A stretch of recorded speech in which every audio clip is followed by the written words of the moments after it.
Hey everyone, so in this video I'm going to talk about teaching by not teaching, or how I help students to progress extremely quickly at the piano, often by not directly helping them. And on this channel, I hope to share with you strategies, mindsets, methods, and so on of my own creation that I hope will help you in your piano playing and hopefully other areas of your life as well. And I think this topic overlaps a lot with the general idea of desirable difficulty. And in this context, in my mind, that really just means purposely making life difficult for the potential student or learner in order to obtain better results. And one example I often think of is when there are new students, when they're starting with me, often they'll say something like, "Oh, David, could you just show me how to play this given section? Like, just show me on the screen and I'll just copy you because I'm a visual learner. So could you do that?" And I think a normal teacher would probably say yes and then just go ahead and do it. And often I'll say no out of a place of kindness because I really don't think that's what's going to help them the most. It may help them in the very short term, but that's really not what I'm concerned with. I'm not concerned with whether they can do or play that given passage right now or within the next few seconds. I'm more concerned with once this lesson's over, like an hour from now, 2 hours from now, 4 hours from now, will they have the ability to play that passage or play that part completely on their own, right? So that is the deeper learning, the more long-term learning that we're looking for, because just because something is easiest for somebody, it doesn't mean that it will lead to the best learning.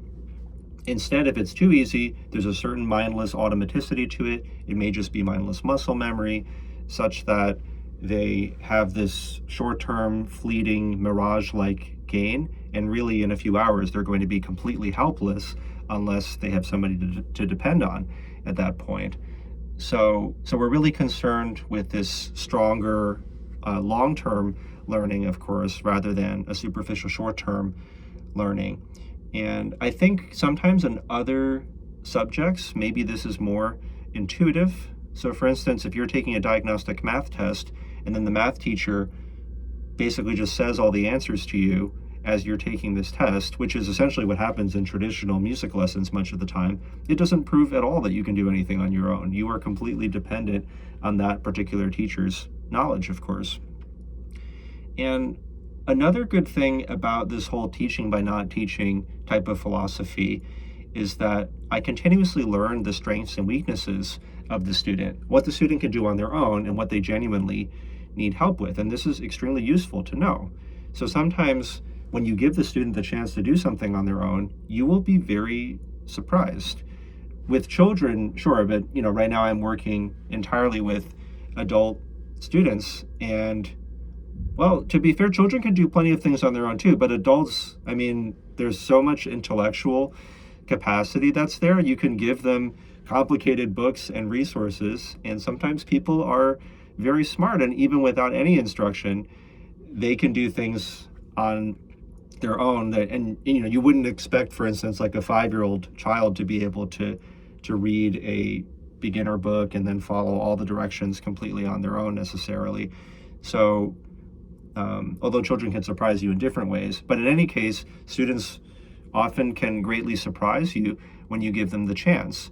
So instead of leading with explanation, you lead with just, within that person's age level, within that person's abilities, within any amount of reason, really, and you want to actually stretch what you consider to be reasonable, they will often surprise you. Sometimes they can do everything on their own. I have had cases where there was some new topic or something, and I just put aside all preconceived notions or assumptions about what a person can or cannot do, and I'm like, let's just have them try this, and I just won't even explain anything.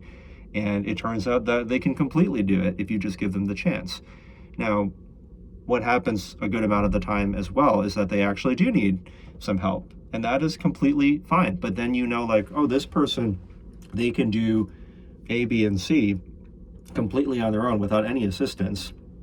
And then, D and E, like, they know some things, but there are some things that I should clarify. And then F and G, like, we really need to watch out for.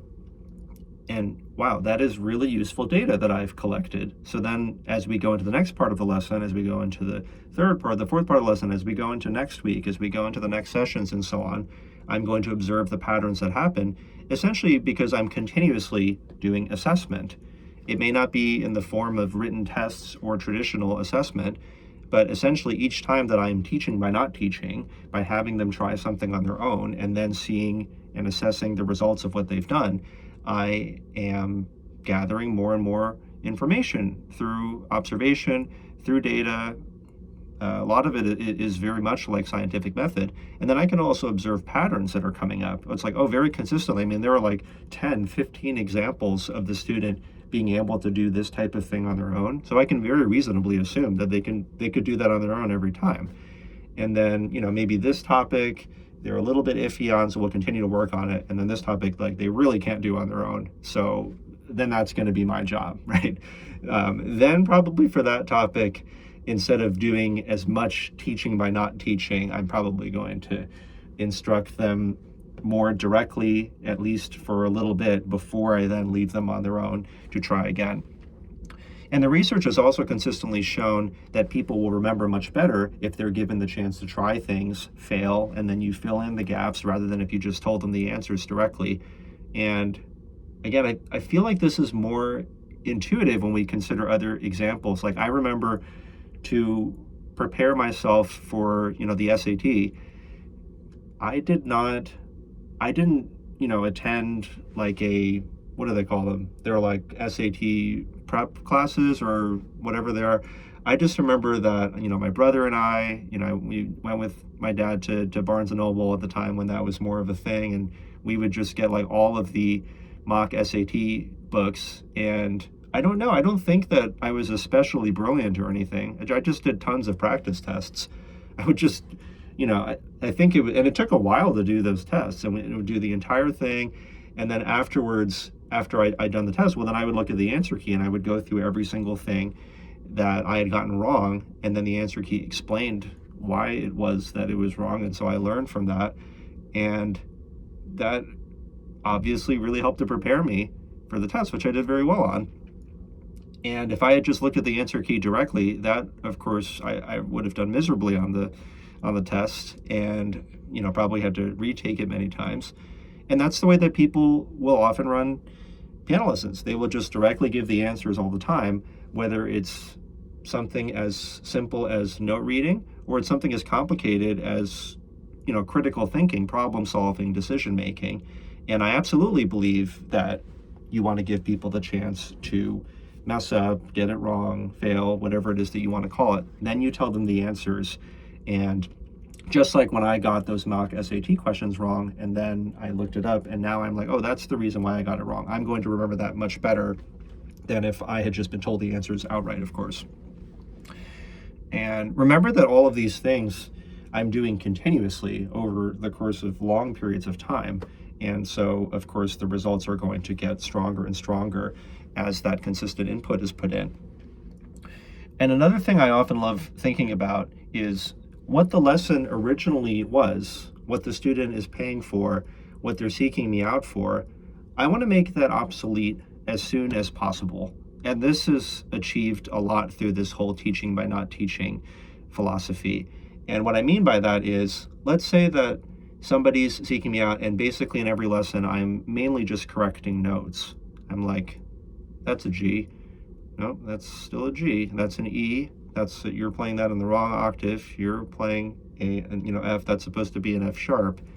That is like a lot of other people could do that. So if like 80-90% of the lesson is me just fixing notes, it's actually an enormous waste of resources for that student, because almost like a lot of other teachers could do that. So I want them to get their money's worth, and I want them to get the maximum value out of the lesson as soon as possible.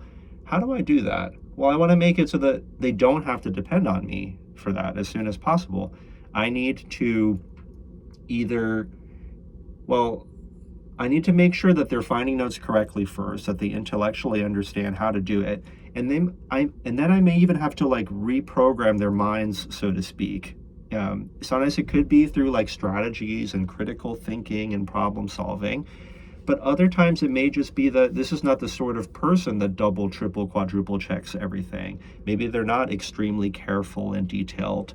Maybe they don't see the value of being a little bit obsessed with details, but not too obsessed. So I may have to patiently kind of reprogram them, so to speak, so that they're just much more careful and observant overall, which will probably help them in many other areas of their lives as well, whether they're children or adults. And there will reach a point, hopefully sooner rather than later, but there have been some long-term endeavors as well, if the person was just a chronically careless person, where now they're the sort of person that doesn't need notes fixed in the lesson. And the reason why we're still having lessons is because, of course, I know so many more things.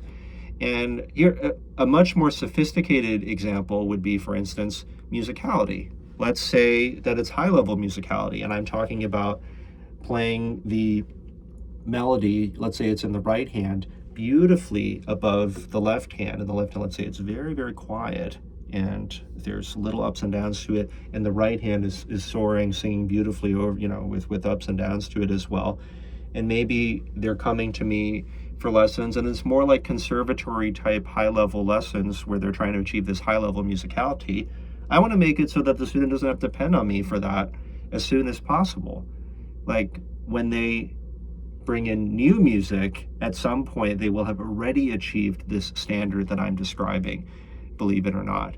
And this is often achieved by doing something like, I ask a student, why don't you practice these 4 measures, and then I'll check on you a little bit. And after a delay, could be a short delay or a long delay, I check on them, and maybe it's terrible at first, and I'm like, no, those hands are completely the same.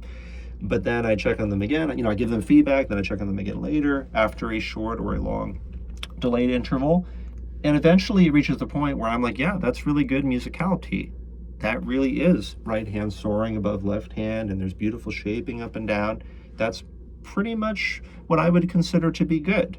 If they can make me say that, let's say like 3, 5, 6, 7 times, well, eventually I'll be able to reasonably assume not only can they play this area super musically, but any kind of analogous passages, similar passages, even if they're completely new, they will be able to apply that standard of musicality and quality, and that'll free us up for even higher level music making.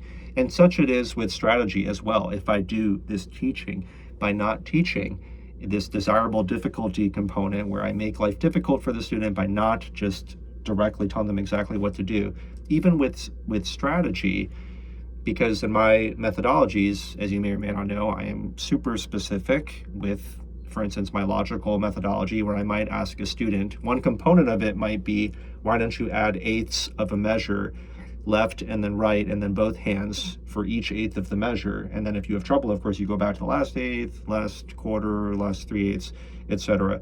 And that is our strategy for solving, for instance, 2 measure sets. And a 2 measure set would be 2 measures plus the following beat. So you want to carry out that strategy. And in the beginning, the student may think like, oh, I'm coming to the lessons so that David can give me those super specific granular points, one by one, and then I'm following them in order to obtain, abnormal results, because people don't normally ever break things down to like eighths of a measure and add them in reverse, separate them both for each step. And that's just one component of the logical methodology. But even something as complex as this, I want to make it so that I don't have to do that in the lesson or in our interactions again. That can be delegated to the student. Eventually, I will check on them and I'll be like, yep, you're carrying out that process exactly as I would if I had instructed you step by step through the entire thing. And then at some point, if they can do that, they have mastered that component of strategy, and we can get to even more advanced strategy, because there's a lot more to it than that. Strategy, I think the study of strategy is as deep as traditional music study. And so it's really exciting how much it's possible to give the student. And we never run out of things, because I just know so many things from both my traditional music study and all the work I've put into developing these methods. And yeah, so basically in all of these cases, I'm handing off a certain level of strategy or musicality or technique, or even just, really bare bones fundamental basics to the student. And like I said earlier, it's not only that they learn how to play that given passage to that quality, but they learn how to do, you can reasonably assume they can do all other similar types of passages to that quality. And eventually, if they become a strong enough thinker, then they may even be able to solve dissimilar problems, like problems that don't even seem to be related to the types of problems that they've solved. They'll be able to start to do those just because I'm training critical thinkers that know how to make excellent decisions and know how to do better problem solving. So yeah, what the lesson originally was, that value, they can now get at every moment of their own practice time. And that, of course, leads to exponentially better results, because it's like they can give themselves lessons essentially every single day. And in the lesson, we can teach something that is even more valuable. So anyway, so this is just the tip of the iceberg in terms of this whole teaching by not teaching idea. I hope that if you're a teacher, you allow your students more autonomy, allow them to try things on their own before you then fill in the gaps. You'd be amazed at what people can do and at how quickly they can acquire independence this way. And if you are a student, I still, I invite you to think about the implications of this. If you have a teacher, you can explore this idea with them if they're open to it. And if they're not open to it, and or if you have questions, then feel free to ask here. Any questions you have about anything that I just said. I'd love if you asked things, and I'd be happy to clarify. So yeah, if you found this valuable, please like, subscribe to the channel. Let me know what it is that you think, and looking forward to the next one.